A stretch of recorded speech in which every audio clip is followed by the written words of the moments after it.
ওরে বাবারে, এই ফুচকার আলু মাখার সময় এই একটা মাত্র জিনিস যার জন্য সবসময় আমার চোখে জল চলে আসে, কিন্তু এর জন্য আমি হাজার চোখের জল সহ্য করতে রাজি আছি। ওরে বাবারে বাবা।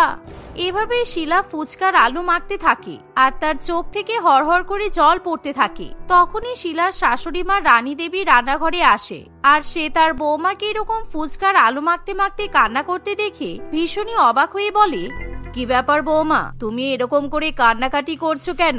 তুমি তো সবসময় ফুচকা খেতে ভালোবাসো, এতে আবার হঠাৎ করে কান্নাকাটি করার কি হলো? তোমার ফুচকা তৈরি করতে এতটাই কষ্ট হচ্ছে নাকি যে চোখে জল চলে এলো? ওরে বাবারে বাবা, কি ঝাঁজ! আরে না না মা, ফুচকা তৈরি করতে গিয়ে কান্নাকাটি করব কেন? আসলে আমি পেঁয়াজ ছাড়া ফুচকা মোটেই খেতে পারি না। আর এই দেখুন, আমি ফুচকার আলু মাখার জন্য অনেকগুলো পেঁয়াজ কুচি করে কেটে ফেলেছি আর তার জন্যই আমার চোখে জল চলে এসেছে। ওরে বাবারে, কি ঝাঁঝালো এই পেঁয়াজগুলো!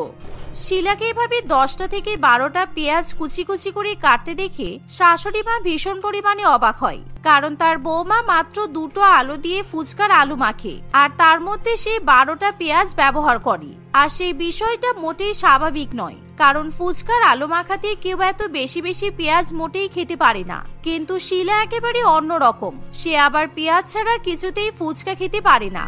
তোমার কি মাথা খারাপ হয়ে গেছে নাকি বৌমা? আজকে সকালেই আমার ছেলে বাজার থেকে 3 কিলো পেঁয়াজ নিয়ে আসলো আর তুমি ফুচকার আলু মাখতে গিয়ে 3 কিলো পেঁয়াজ কেটে শেষ করে ফেললে। তুমি এরকম পাহাড় সমান পেঁয়াজ কুচি দিয়ে ফুচকা খাবে? হ্যাঁ, তাতে কি হয়েছে? পেঁয়াজ ছাড়া ফুচকার কথা একেবারে ভাবাই সম্ভব নয়। এভাবে শিলা বেশি বেশি করে পেঁয়াজ দিয়ে, ঝাল দিয়ে এবং ছোলা ও বাদাম দিয়ে ফুচকার আলু মেখে নেয়। কিন্তু দুঃখের বিষয়, তার শাশুড়ি মেয়ে এবং ননদ এরকম পেঁয়াজ কুচি দিয়ে ফুচকা খেতে পারে না। আর তাতে করে শিলার একেবারে সোনাই সোহাগা, কারণ সে একা একা সমস্ত ফুচকা খেয়ে নেয়। এভাবেই দেখতে দেখতে আরো কিছুদিন কাটে আর প্রত্যেক দিন শিলা এভাবে বেশি বেশি করে আলুতে পেঁয়াজ মাখা দিয়ে ফুচকা খেয়ে নেয়।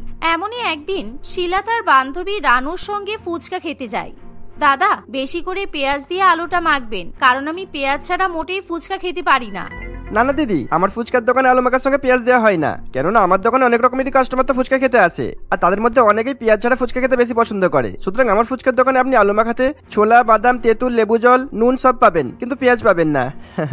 কি এত বড় ফুচকার গাড়ি নিয়ে দাঁড়িয়ে আছেন আর আপনি বলছেন ফুচকার আলু মাখাতে পেঁয়াজ দিতে পারবেন না? এটা আবার কেমন কথা? এভাবে শিলা ফুচকাওয়ালাকে আলু মাখার মধ্যে বেশি বেশি করে পেঁয়াজ দেওয়ার জন্য জোর করতে থাকে, কিন্তু ফুচকাওয়ালা কিছুতেই রাজি হতে চায় না। কিন্তু শিলা আজকে মনস্থির করে সেই দোকান থেকে আজকে সে ফুচকা খাবে, তাই শিলা কোনো কথা শুনতে চায় না।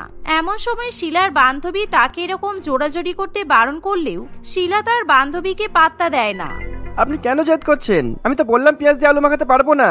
আর তাছাড়া আমি কি একাই এখানে ফুচকার গাড়ি নিয়ে দাঁড়িয়ে আছি নাকি? এখানে তো অনেক ফুচকাওয়ালাই আছে, আপনি তাদের কাছে গিয়ে ফুচকা খেয়ে নিন না। উনি তো ঠিক কথাই বলেছে শিলা, তোর যদি মনে হয় যে তুই আলুর মধ্যে বেশি বেশি করে পেঁয়াজ দিয়ে ফুচকা খাবি, তাহলে চল আমরা অন্য কোনো দোকানে যাই, কারণ সত্যি এই দাদাটা আলুর মধ্যে পেঁয়াজ দেয় না। আর তুই যাই বলিস না কেন, নিরামিষ ফুচকা খেতে কিন্তু বেশিই ভালো লাগে। এই চুপ কর তো, তুই বেশি বুঝিস। দাদা, আপনার দোকানের সামনে বড় বড় করে লেখা আছে যে আপনি কোনো কাস্টমারকে নাকি ফেরান না, সুতরাং আপনি এখন আমাকে ফিরিয়ে দিতে পারবেন না। আপনাকে আমার কথা শুনতেই হবে। আপনি আলু মাখার মধ্যে বেশি করে পেঁয়াজ দিয়ে আমাদের ফুচকা দিন, তারপর আমাদের ফুচকা খাওয়া হয়ে গেলে আপনি আবার নিরামিষ আলু মেখে সবাইকে ফুচকা খাওয়াবেন। শিলা এভাবে জোর করতে শুরু করলে ফুচকাওয়ালার কিছু করার থাকে না। সে তখনই পাশের মুদিখানার দোকান থেকে পেঁয়াজ কিনে নিয়ে আসে আর ভালো করে পেঁয়াজ দিয়ে ফুচকার আলু মাখা তৈরি করে, যা দেখে শিলা খুবই খুশি হয় আর সে অনেক বেশি বেশি পরিমাণে ফুচকা খেতে থাকে। এভাবে দেখতে দেখতে তাদের ফুচকা খাওয়া হয়ে গেলে, দাদা এই নিন 200 টাকা। আর দেখেছেন পেঁয়াজ দিয়ে ফুচকার আলুটা মেখেছেন বলে খেতে কত ভালো লাগলো। মাত্র 200 টাকা? আমি আপনাদের জন্য কষ্ট করে দোকান থেকে পেঁয়াজ নিয়ে আসলাম আর তারপর আমার দোকানে যেখানে পেঁয়াজ দিয়ে জীবনে আলু মাখা হয় না, আর সেখানে আমি সমস্ত কিছু ভুলে গিয়ে পেঁয়াজ দিয়ে আলু মেখে আপনাকে ফুচকা খাওয়ালাম, আর আপনি 200 টাকা দিয়ে চলে যাচ্ছেন? আপনাকে আমি অন্তত 500 টাকা দিতে হবে, বুঝেছেন? ফুচকাওয়ালার কথা শুনে শিলার কিছু করার থাকে না। সে তখনই ফুচকাওয়ালাকে 500 টাকা দিয়ে সেখান থেকে চলে যায়। ফুচকাওয়ালার দোকানে যারা পরবর্তী সময়ে ফুচকা খেতে যায় তারা ঠিক পেঁয়াজের গন্ধ পেয়ে যায়, তাই সেই ফুচকাওয়ালার কাছ থেকে কেউ আর ফুচকা খেতে চায় না। প্রত্যেকদিন তোমার দোকান থেকে বউয়ের জন্য ফুচকা নিয়ে যাই, আর তুমি তো খুব ভালো করেই জানো যে আমার বউ পেঁয়াজ একদম পছন্দ করে না, কিন্তু তোমার দোকানের ফুচকা থেকে পেঁয়াজের গন্ধ ছাড়ছে কেন? না না, মানে আজকে একটা কাস্টমার এসেছিল যে পেঁয়াজ দিয়ে ফুচকা খাই, তাই আমার আর কিছু করার ছিল না, আমি ওর ফুচকাতে পেঁয়াজ দিয়েছিলাম। কিন্তু আপনি চিন্তা করবেন না, আমি এখনই আপনাকে পেঁয়াজ ছাড়া ফুচকা করে দিচ্ছি। না না থাক, তোমাকে পেঁয়াজ ছাড়া আলু মেখে ফুচকা বানাতে আর হবে না। তুমি এখন যেমনই ফুচকা বানাও না কেন, তার মধ্যে পেঁয়াজের গন্ধ লেগেই যাবে, আর পেঁয়াজের গন্ধ হলো মারাত্মক বাজে গন্ধ। থাক, আর ফুচকা দিতে হবে না। এই বলে বল্টু সেখান থেকে চলে যায়। এভাবেই দেখতে দেখতে ক্যালেন্ডারের পাতায় বেশ কিছুদিন কাটে, কিন্তু দিনের পর দিন শিলার এরকম পেঁয়াজ দিয়ে ফুচকা খাওয়ার পাগলামি 10 গুণ বেড়ে যায়। আর বাড়িতে পেঁয়াজ কিনে নিয়ে আসা হলেই শিলা চোখে কানে কোনো রকম পথ দেখতে পায় না, কারণ সে পেঁয়াজ দিয়ে অন্য কোনো খাবার রান্না না করে শুধুমাত্র সেই পেঁয়াজগুলো ফুচকার আলু মাখা তৈরি করার জন্য ব্যবহার করে। এমনকি শিলা এখন পচা পেঁয়াজ কিংবা ভালো পেঁয়াজের বাদ বিচার করে না, সে সব রকমের পেঁয়াজ দিয়েই আলু মাখা তৈরি করে। এমনই একদিন, বৌদি তুমি ফ্রিজের কি অবস্থা করেছো বলো তো? ফ্রিজের মধ্যে পচা পেঁয়াজ ভরে আছে, আর কি বাজে গন্ধ বেরোচ্ছে। তুমি এখনই পেঁয়াজগুলো ফেলে দাও বলছি, তা না হলে ফ্রিজ আর খোলা যাবে না। সে কি, আমি অতগুলো পেঁয়াজ ফেলে দেব কেন? না না, তা হতে পারে না। আর তোমাকে কে বলেছে এই পেঁয়াজগুলো পচে গেছে? আমি আসলে পেঁয়াজগুলো ভিনিগার দিয়ে ভিজিয়ে রেখেছিলাম, তাই ওরকম গন্ধ বেরোচ্ছে। আসলে সেই পচে যাওয়া পেঁয়াজগুলো যাতে ফেলতে না হয় সেই জন্য শিলা তার ননদকে সম্পূর্ণ রকম ভাবে মিথ্যা কথা বলে। আর কিছুক্ষণের মধ্যেই সে ফ্রিজ থেকে সমস্ত পচে যাওয়া পেঁয়াজ বের করে ফুচকার আলু মাখা তৈরি করে ফুচকা খেয়ে ফেলে। এভাবে আরো 2-1 দিন কাটে। আর একদিন যখন শিলা বাড়িতে বসে ফুচকা খায়, এমন সময় তাদের প্রতিবেশী কমলা দেবী সেখানে আসে। আর কমলা দেবীও যেহেতু ফুচকা খেতে ভালোবাসে, তাই সেই রকম তেঁতুল মাখা টক ফুচকা দেখে লোভ সামলাতে পারে না, তার মুখে একেবারে জল চলে আসে। কাকিমা, আমি পেঁয়াজ দিয়ে ভালো করে ফুচকা মেখেছি, আপনি খাবেন নাকি? ফুচকা খেতে হলে বসে পড়ুন, না হলে কিন্তু এখনই সব শেষ হয়ে যাবে। হ্যাঁ হ্যাঁ, ফুচকা খাওয়ার মতো শুভ কাজে দেরি কিসের? এই বলে কমলা দেবী শিলার সঙ্গে ফুচকা খেতে শুরু করে। কিন্তু পেঁয়াজের কারণে তার ভীষণ পরিমাণে ঝাঁজ লাগে আর তার চোখ থেকে জল গড়িয়ে পড়তে থাকে। তবুও কমলা দেবী ফুচকার প্রতি নিজের লোভ ছাড়তে পারে না, তাই সে পেঁয়াজযুক্ত ফুচকা বেশি বেশি করে খেয়ে নেয়। বৌমা, তুমি ফুচকার আলুতে এত বেশি বেশি করে পেঁয়াজ দিলেও খেতে কিন্তু খুব ভালো হয়েছে। আজকে সন্ধ্যাবেলা তোমাদের বাড়িতে এসে বেশ লাভ হলো, কারণ এতগুলো ফুচকা দোকানে খেতে গেলে আমার কিন্তু অনেক টাকা খরচা হয়ে যেত। যাই হোক বৌমা, আমি আসি। এভাবে দেখতে দেখতে আরো কয়েকদিন কাটে। আর এরই মধ্যে একদিন কমলা দেবী তার বৌমা পারুলকে নিয়ে কাঁদতে কাঁদতে শিলার শ্বশুর বাড়িতে আসে। কি হয়েছে কাকিমা, আপনি কান্নাকাটি করছেন কেন? চুপ করো বদমাইশ মেয়ে, তোমার জন্য আমার আজকে ভীষণ শরীর খারাপ হয়েছে। সেদিন তুমি আমাকে বেশি বেশি করে পেঁয়াজ দিয়ে ফুচকা মাখা খাইয়েছো, সেই কারণে বাথরুমে যাওয়ার পরেই আমার বাথরুম পুরো একেবারে পেঁয়াজের গন্ধে ভরে যাচ্ছে। আর সবাই মিলে আমাকে দোষ দিচ্ছে যে আমি নাকি বাথরুমে যাচ্ছি, তারপরে আর কেউ বাথরুম ব্যবহার করতে পারছে না। আর আমার বৌমা আজকে সকালে উঠে বাথরুমে গিয়ে পেঁয়াজের অতিরিক্ত গন্ধে বমি করে ফেলেছে। আপনি বাজে কথা বলছেন কেন কাকিমা? এই তো আগের দিন আপনি আমার সঙ্গে বসে বেশি বেশি করে পেঁয়াজ মাখা দিয়ে ফুচকা খেলেন, আর তখন আমার হাতে তৈরি করা ফুচকার অনেক প্রশংসা করেছেন, কিন্তু আজকে একেবারে উল্টো কথা বলছেন। শিলার কথা শুনে কমলা দেবী আরো বেশি রেগে যায়। রাত্রি, তোর বৌমাকে দেখ কি ভীষণ মিথ্যা কথা বলছে। আগের দিন নিজে বেশি বেশি করে ফুচকা বানিয়েছে আর এত পেঁয়াজ দিয়েছে যে নিজেই খেতে পারছিল না, তাইও আমাকে জোর করে পেঁয়াজ দেওয়া ফুচকা খাইয়ে দিয়েছে, আর আজকে আমার শরীরের এই অবস্থা। এমন সময় শিলা সেই মিথ্যা অপবাদ মোটেই সহ্য করতে পারে না, তাই সে তখনই কমলা দেবীর সঙ্গে ঝগড়া করতে শুরু করে দেয়। বৌমা, তুমি সেদিন বলেছিলে না তোমার রান্নাঘর থেকে 2 বস্তা পেঁয়াজ চুরি হয়ে গেছে? আমার মনে হয় কি বলতো, এই শিলাই আমাদের বাড়ির রান্নাঘরের জানালা দিয়ে পেঁয়াজ চুরি করে নিয়ে এসেছে, কারণ শিলা সবসময় পেঁয়াজ দিয়ে ফুচকা খায়। আপনাদের বাড়ির পেঁয়াজ চুরি করতে আমার বয়ে গেছে, আর আপনি মিথ্যা কথা বলছেন কেন? আপনি তো সেদিনকে আমাকে বড় মুখ করে বললেন যে আপনার বৌমা নাকি একটুও ফুচকা বানাতে পারে না, রান্না বান্না করতে পারে না, আর এখন সবার সামনে ভালো সাজার জন্য এসব কথা বলছেন। বৌমা, তুমি একটু চুপ করবে? তুমি নিজে পেঁয়াজ দিয়ে ফুচকা খাচ্ছিলে, খাও না। তুমি আবার কেন কমলাকে ফুচকা খাওয়াতে গেলে? আর কমলা, তোরও তো লোভ কম নয়, আমার বৌমা তোকে ফুচকা খাওয়ার জন্য জোর করলো আর তুই বেশি বেশি করে পেঁয়াজ দিয়ে ফুচকা গিলে নিলি। রানী দেবীর কথাই কেউ কোনো পাত্তা দেয় না, কারণ তখন শিলা এবং কমলা দেবী ঝগড়া করতে ব্যস্ত থাকে। এমনকি শিলার উপর পেঁয়াজ চুরি করার অপবাদ দেওয়া হয় বলে শিলা থানার পুলিশ অফিসারকে ফোন করে বাড়িতে ডেকে নিয়ে আসে।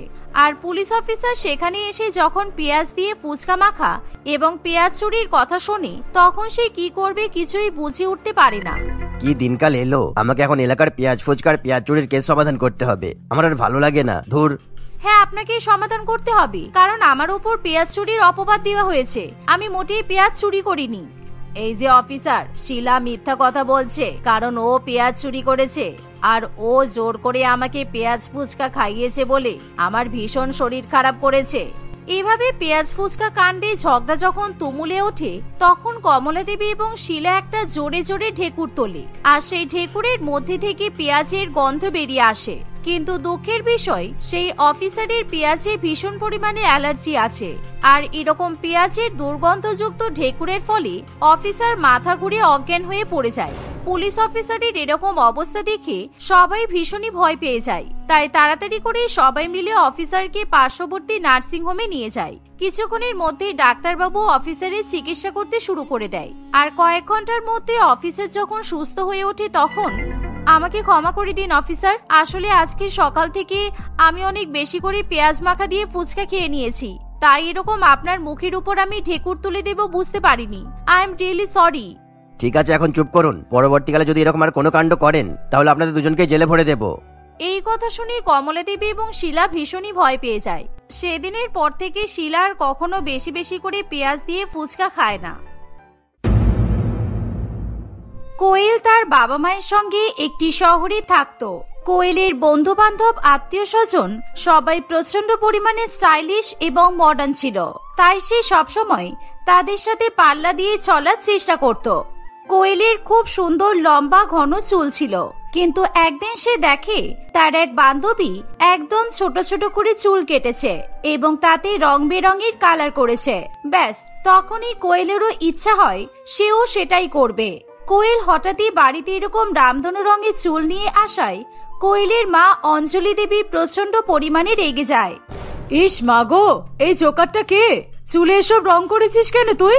বাবা বাড়িতে আসলে তোর আর রক্ষে নেই। তোকে বলে বলে ক্লান্ত হয়ে যাচ্ছি, কারোর দেখে কিছু করিস না। তুই এমন হাল কেন করলি বলতো?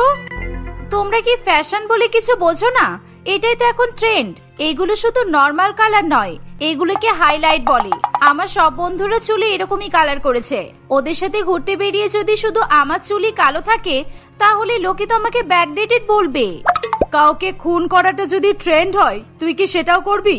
আমি বুঝতে পারছি না তোকে কিভাবে বোঝাবো। সবকিছু তোকে মানায় না। নিজের বাড়ির লোকে যদি সাপোর্ট না করে, তাহলে তো অন্যরা আমাকে খারাপ বলবেই, তাই না? আচ্ছা বাদ দাও তো, তোমার সাথে কথা বলাই বেকার। এই বলে কোয়েল নিজের ঘরে চলে যায়। কিছুক্ষণ পরে তার বাবা এসে তার এমন চুলের অবস্থা দেখে প্রচন্ড রেগে যায়। সুমন বাবু এতটাই রেগে যায় যে কোয়েলকে সে জানিয়ে দেয় সে যদি আগামী 1 ঘন্টার মধ্যে তার চুলের রং ঠিক না করতে পারে, তাহলে সে যেন বাড়ি থেকে বেরিয়ে যায়। মজা হচ্ছে নাকি? 1 ঘন্টার মধ্যে আমি হাইলাইট তুলবো? এগুলো কম করে 6 মাস চুলে থাকে। সপ্তাহে 3 বার শ্যাম্পু করলে 6 মাসে গিয়ে রংটা একটু হালকা হয়, আর তুমি বলছো 1 ঘন্টায় তুলে দিতে? তোমাকে যেটা বলে সেটা বলে দিয়েছি, তুলতে পারলে তুলবে, না হলে বাড়ি থেকে বেরিয়ে যাবে একেবারে। সুমন বাবুর কথা শুনে কোয়েল খুবই ভয় পেয়ে যায়। সে নানান রকমের প্রোডাক্ট চুলে ব্যবহার করতে থাকে, যাতে তাড়াতাড়ি করে তার চুলের রংগুলো সব ধুয়ে মুছে যায়। একা একা কিছু বুঝতে না পেরে সে তার বন্ধু বান্ধবদেরকেও ফোন করে জিজ্ঞাসা করতে থাকে। তারাও যে যার মতো জিনিসপত্রের নাম কোয়েলকে বলতে থাকে। তুই শিওর তো এটাতে আমার চুলের রং সব ধুয়ে যাবে? আর কোনো হাইলাইট থাকবে না তো? কারণ যদি হাইলাইট থাকে, তাহলে আমি কিন্তু তোদের বাড়িতে গিয়ে থাকবো। আমার বাবা তো আমাকে এখানে আর থাকতে দেবে না বলেছে। আরে বাবা, তুই এত চিন্তা করছিস কেন? এই প্রোডাক্টগুলো ব্যবহার করে দেখ না, যদি সব রং না ওঠে, তাহলে তুই তো চুলটা আবার কালো রং করে নিবি, তাহলেই তো হয়ে যায়। তোর মাথায় কত বুদ্ধি মিনু! এই বুদ্ধিটা আগে দিলে আমি তো চুলে এত কিছু লাগাতামই না। যাই, বাবার চুলের কালারটা নিয়ে আসি। বাবার কথা মতো যখন কাজ করব, বাবার জিনিস দিয়েই তো কাজ করতে হবে। এই বলে কোয়েল ফোন রেখে চুল কালো করার জন্য রং আনতে চলে যায়। কিছুক্ষণ পরে সেই কালো রঙই সে তার রামধনু রঙের চুলের উপর বোলাতে থাকে। কিছুক্ষণের মধ্যেই তার চুল আবার আগের মতো কালো হয়ে যায়। অঞ্জলি দেবী এবং সুমন বাবু এমন চমৎকার দেখে খুবই অবাক হয়। তারা কোয়েলকে আর কিছুই বলে না। এই ঘটনার পরে কোয়েলের সাহস যেন আরো বেড়ে যায়। সে নিজের ইচ্ছা মতো চুলে রং করতে থাকে, আবার বাড়ি ফেরার আগেই চুলে কলপ করে নেয়। আমি মানছি তোকে আইডিয়াটা দিয়েছিলাম, কিন্তু তুই যে আইডিয়াটার এভাবে বারবার অপব্যবহার করবি এটা তো আমি ভাবতেও পারিনি। প্রত্যেক সপ্তাহে প্রত্যেক মাসে এভাবে বারবার চুলে নানান রকমের রং লাগানো ঠিক নয়। তোর এত সুন্দর চুল যদি নষ্ট হয়ে যায়। আমি বাবা মায়েরও কথা শুনি, আবার ট্রেন্ডও ফলো করে চলি। এই কারণেই বাড়িতে বাইরে সব জায়গাতেই সবাই আমাকে ভালোবাসে, পছন্দ করে। তাই বুঝি তোর আমাকে নিয়ে হিংসা হচ্ছে, তাই না? কর কর, আমি কিন্তু রাগ করব না। আমি হিংসা করব কেন? আমি তো তোর ভালোর জন্যই বলছি। যেদিন তোর সব চুল উঠে যাবে আর তুই ন্যাড়া হয়ে যাবি, তখন কত ট্রেন্ড ফলো করতে পারিস আমিও দেখব। তখন কে কার উপর হিংসা করে আমি তো সেটাও দেখব। তোর আগে আমার বিয়ে ঠিক হয়ে গেছে বলে তোর আবার আমার উপর রাগ নেই তো? ও বুঝেছি, তুই এসব বলে আমার মনটা খারাপ করতে চাইছিস, তাই তো? তুই তো জানিস বাবা হঠাৎই আমার সম্বন্ধটা নিয়ে এলো আর হঠাৎই আমাদের বিয়ে ঠিক করে দিল। আমি ভেবেছিলাম তুই আমার প্রিয় বন্ধু, তাই তুই খুব খুশি হবি। কিন্তু আর নিচে নামিস না কোয়েল, প্লিজ। সামনে তোর বিয়ে বলেই আমি তোকে একটা উপদেশ দিয়েছিলাম, তুই শুনিসনি, সেটা তোর ব্যাপার। এই বলে মীনাক্ষী সেখান থেকে চলে যায়। কয়েকদিন পরে একটা শুভ দিন দেখে কোয়েলের সাথে তার বাবার দেখা পাত্র আবিরের বিয়ে হয়। আবির দেখতে যেমন হ্যান্ডসাম ছিল, তেমনই সে নানান রকমের ফ্যাশন ফলো করতে ভালোবাসতো।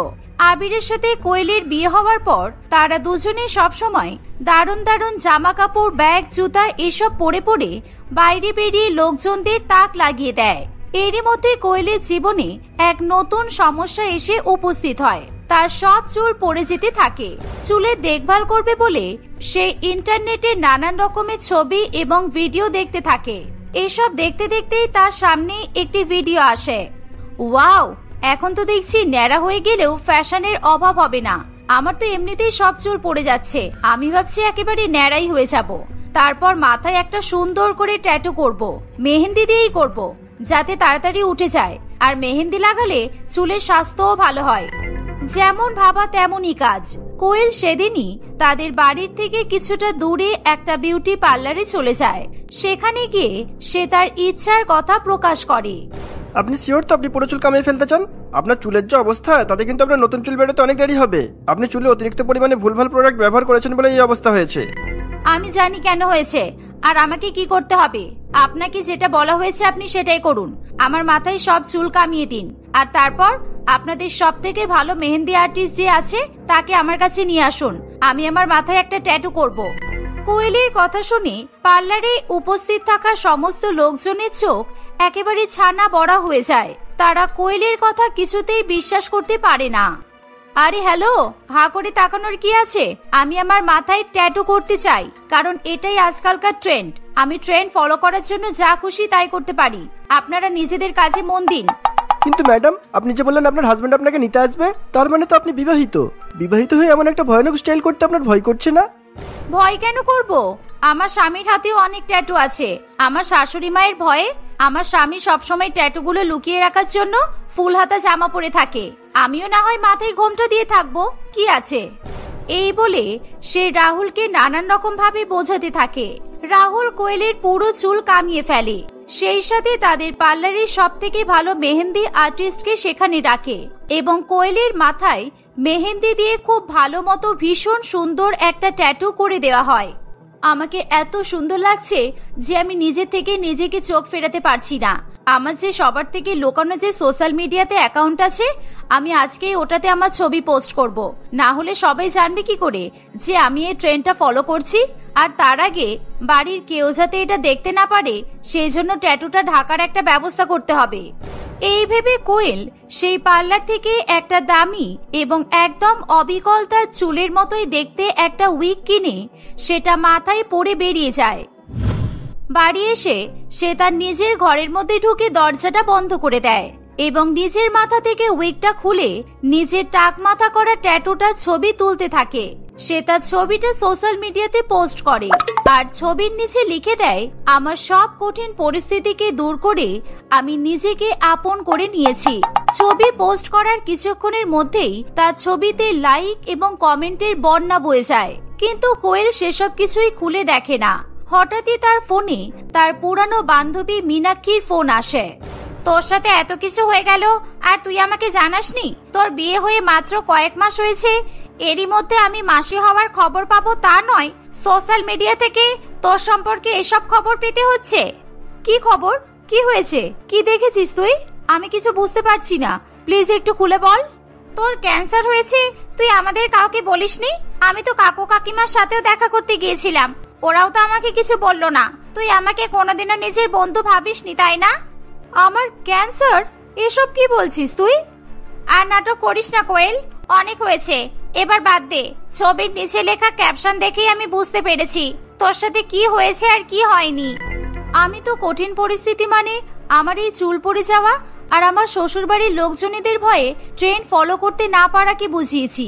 এরা কি তাহলে সেটাকে ক্যান্সার ভেবে নিল? ও বুঝলাম, মাথা ন্যাড়া দেখেই হয়তো এসব ভেবেছে। ভেবেই যখন নিয়েছে, আমিও একটি সুযোগের সৎ ব্যবহার করি। কি রে, কথা বল, চুপ করে আছিস কেন তুই? আসলে কি বলতো, আমি আমার স্বামীকেও এই কথাটা জানাইনি। ওর কি দোষ বল? সবেমাত্র বিয়ে করে নতুন জীবনের সূচনা করতে চেয়েছিল, এরই মধ্যে ও যদি জানতে পারে ও স্ত্রী এরকম মারণ রোগের সাথে যুদ্ধ করছে, তাহলে ও তো ভেঙে পড়বে বল। তাহলে তুই কি চিকিৎসা শুরু করিসনি? নিশ্চয়ই করেছিস, সেই কারণেই বোধহয় তোর মাথায় আর চুল নেই। আমি যদি তোর কোনো সাহায্য করতে পারি তুই কিন্তু আমাকে বলিস একবার। হ্যাঁ হ্যাঁ, চিকিৎসা তো শুরু করেছি, কিন্তু আর চিকিৎসা করা সম্ভব হবে না। আমার কাছে আর টাকা নেই, যা হবে ভাগ্যের পরিহাস ভেবে মেনে নিতে হবে। ঠিক আছে, চল আমি যাই। এখনই আবার মাথায় উইগ পরে বাড়ির সবার সামনে যেতে হবে আর সুস্থ থাকার অভিনয় করতে হবে। কোয়েল এসব বলে মুচকি হেসে ফোনটা রেখে দেয়। ওদিকে মীনাক্ষী ভয় পেয়ে তার সমস্ত বন্ধু বান্ধবদের এই কথাটা জানায়। তারা সবাই মিলে সোশ্যাল মিডিয়াতে দেওয়া কোয়েলের ছবিটা নিয়ে সারা পৃথিবীর লোকের কাছ থেকে আর্থিক অনুদানের ব্যবস্থা করতে থাকে, যাতে কোয়েল সঠিক সময়ে তার চিকিৎসা পেতে পারে। এইভাবে কয়েকটা দিন কাটে। উফ বাবা, ভেবেই অবাক লাগছে, আজকে মীনাক্ষী অনেকগুলো টাকা পাঠিয়েছে। এই সব টাকা দিয়ে আমি আবার নতুন করে সাজতে পারবো। কে বলেছে ট্রেন ফলো করা খারাপ? ট্রেন ফলো করার জন্যই তো আজ আমাদের ঘরে এত টাকা রোজগার হচ্ছে। মীনাক্ষী কোয়েলকে চিকিৎসার জন্য টাকা পাঠায়, আর কোয়েল সেসব টাকাগুলো নিয়ে নিত্য নতুন জামা কাপড় কেনে, বড় বড় পার্লারে যায়, দামি দামি উইগ কেনে, আর মেহেন্দির ট্যাটু উঠে গেলেই আবার নিজের পছন্দ মতো মেহেন্দি দিয়ে নতুন নতুন ট্যাটু করে।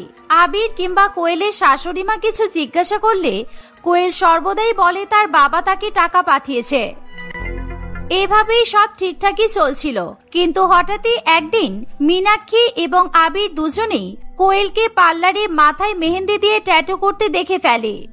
তোমরা এখানে কি করছো? তোমরা দুজনে একসাথে কিভাবে এলে? আমি কিছু বুঝতে পারছি না, কিন্তু তোমরা প্লিজ আমাকে একটু বলো। এত নিচে নেমে গেলে কোয়েল? এইভাবে মিথ্যে কথা বলে সারা পৃথিবীর লোককে ঠকাচ্ছ, ওদের টাকা নষ্ট করছো। আজ আমাদের অফিসের কলিগ, যে কিনা আমেরিকাতে থাকে, সে আমাকে তোমার ছবি পাঠিয়ে বলছে আমি কেন তাকে বলিনি যে তোমার ক্যান্সার হয়েছে আর আমাদের টাকাটা দরকার। এই কথা শুনে আমি খোঁজ লাগাই যে ডোনেশনের জন্য ছবিটা কে পোস্ট করেছে। তখন আমি মীনাক্ষীর কথা জানতে পারি। তারপর মাকে জিজ্ঞাসা করে জানতে পারি আজই তোমার এই পার্লারে আসার কথা। তাই চলে এলাম। মাথায় ট্যাটু করা তো আরো একটা কঠিন পরিস্থিতি তোমার জীবনে আসতে চলেছে, সেটার জন্য আরেকটা ট্যাটু করতেই পারো। কঠিন পরিস্থিতি? এইসব তুমি কি বলছো আবির? কঠিন পরিস্থিতি তো বটেই। আমি তোমার মতো মিথ্যাবাদীর সাথে সংসার করতেই চাই না। তুমি দিনের পর দিন আমাকে ঠকিয়েছো, নিজের ছোটবেলার বান্ধবীকেও ঠকিয়েছো। তোমাকে আমি আর বিশ্বাস করি না। মীনাক্ষী, একটু আবিরকে বোঝা না, ও এরকম করলে কি করে হবে বল? আমার বাবা মা যদি এসব জানতে পারে তাহলে তো ওরা আমাকে বাড়িতে থাকতে দেবে না। আমি কোথায় থাকবো? তুই এভাবে আমাকে ঠকালি, আমাদের সবাইকে ঠকালি। এখন যদি সবাই জানতে পারে যে ডোনেশনের জন্য চাওয়া পোস্টটা মিথ্যা ছিল, তাহলে আমাকে তো জেলে যেতে হবে। এরকম কেন করলি তুই? কোয়েল খুবই কাঁদতে থাকে। কোয়েলের কাছে তাদের প্রশ্নের উত্তর দেওয়ার মতো কিছু থাকে না। তারা সেদিনই সোশ্যাল মিডিয়া থেকে কোয়েলের ক্যান্সারের জন্য ডোনেশন চাওয়ার সমস্ত ছবি ডিলিট করে দেয়। কোয়েল অনেকবার ক্ষমা চাইলেও আবির কিংবা মীনাক্ষী কেউই তাকে ক্ষমা করতে পারে না।